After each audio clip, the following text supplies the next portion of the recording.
Do you want to study in Japan? Here are the steps to apply to ISI. Hi, I'm Tani. Let's go step by step through the application and the visa process.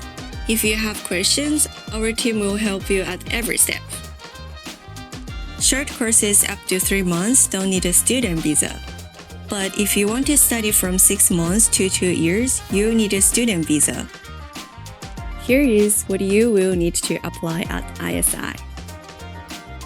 Application form, passport copy, medical report, ID photo, proof of finances, and travel history if you visited Japan before.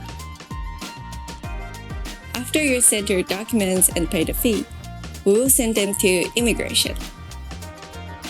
When approved, you get your certificate of eligibility or COE.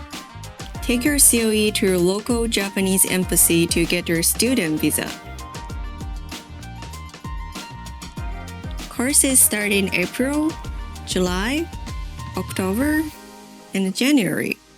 Apply about 5 months before the course. For example, to start in April, apply by the previous October. If you'd like to know more, please contact us. We look forward to welcoming you to ISI.